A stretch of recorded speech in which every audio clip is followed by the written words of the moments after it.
The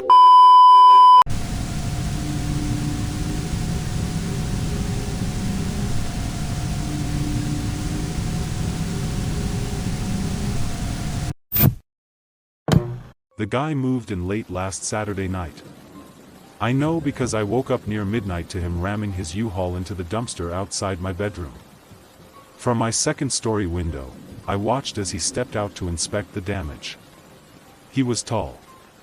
Almost as tall as the U-Haul, and when he put his hand on his hip, the gap between his arm and chest must have been big enough to fit a medicine ball. I considered going out to help him, but I really didn't want to open that can of worms. I went back to bed, reassuring myself that he'd probably appreciate my pretending I hadn't seen anything. There was a knock at my door early the next morning, and you can't imagine my surprise when I looked through the peephole to see that same man. Well, from the chest down. I only knew it was the same guy because I recognized the white button down. What the hell was he doing at my door at 6 a.m. on a Sunday morning? Did he see me watching him? Was he mad that I hadn't come out to help? I almost didn't answer, but I knew I'd have to face him eventually. I prepared an excuse before opening the door. He stepped back and released a wide, toothless smile. He looked sick. His skin was gray and his lips were black. He extended his hand and said, "Let's hang out." No emotion, just the bare words, like Google Translate except high-pitched and excited, a happy cartoon character. As a 6-foot-tall man, I craned my neck to look up at him. As I met his gaze, something came over me. A strange pleasure of familiarity, like I was back at my parents' house and my mom was baking cookies. I felt the urge to say yes. Simultaneously, I could appreciate the oddness. I didn't know this guy, even if part of me did, somehow. I fought with myself, figuratively stepping in and out of the door as his smile never relented. "Not right now, Mikey," I said. I hesitated, then closed and locked the door. It wasn't until I was back in bed that I realized. How the hell did I know his name? But the memory faded like a dream. At first I was certain his name was Mikey, but by the time I fell asleep I was sure that I'd just thrown a random name out. Did I even know a Mikey? I woke up a few hours later and spent the day playing video games and watching Friends. I felt uneasy, but I've always had a bad taste in my mouth when it comes to Sundays. This weird feeling that it's going to be the last good day of my life, like the next day is the end of all happiness and the start of eternal torture. Maybe I just hate my job more than most people. Around 5:30 a.m. Monday morning, there was another knock. "You gotta be fucking kidding me, seriously dude?" I said as I opened the door. He held both hands out, palms up as if presenting treasure. Atop them was the most beautiful pastry I've ever seen. It was fluffy like a cloud, but browned and crispy. It was drizzled with chocolate, peanut butter, and caramel. I reached for it and was bombarded with memories as I took the beauty into my hand. I was at Mikey's house. I was sitting at a wooden kitchen table as he frosted a beautiful cupcake decorated to look like a rose. My mouth watered as he delivered it to me like a present. I sunk my teeth into it and sighed with relief. He was my best friend, I'd known him since childhood. I wanted to give him a hug. But at the same time my heart was rising in my throat, threatening to choke me as I had the feeling of people watching me from every angle. "Let's hang out," Mikey said, reaching for me. I took a step forward, the two sides of my brain fighting for control, and slammed the door shut.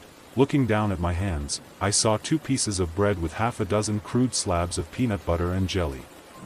Some on top of the sandwich, some underneath, and some on each side. It was like it was made by someone who didn't know what a sandwich was. I dropped it on the floor.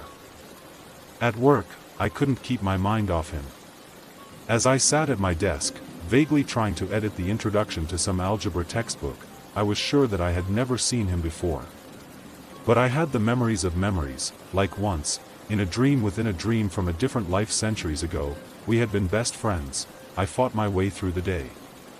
I told myself I wasn't going to answer the door for him ever again. If I saw him, I'd run away. Under no circumstances would I look at him, talk to him, or touch him. I drove home. I wasn't 2 steps out of my car when he approached me. "Let's hang out," he said. I tried to turn away, but then my life was sunshine and rainbows. I couldn't help but smile. Without bending his back, he leaned his face down to mine. We locked eyes.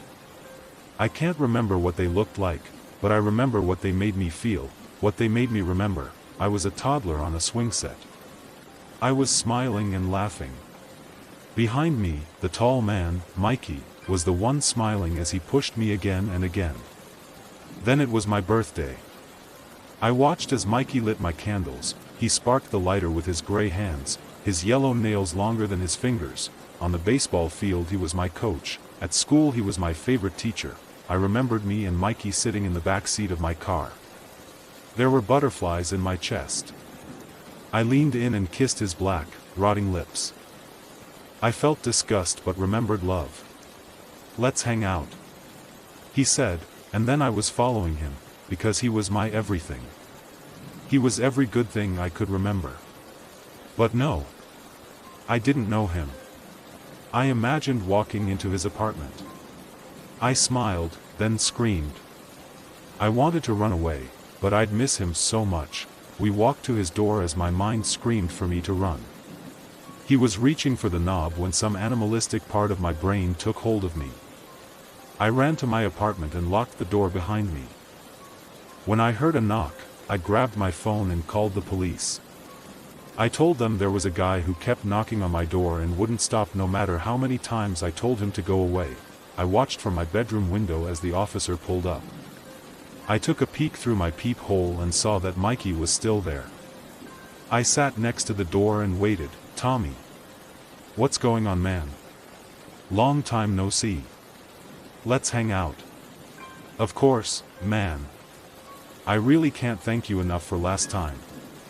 I looked through the peephole to see them walking away. A door opened and closed, then, I heard screams. I called out of work the next day, and a couple of police officers came by.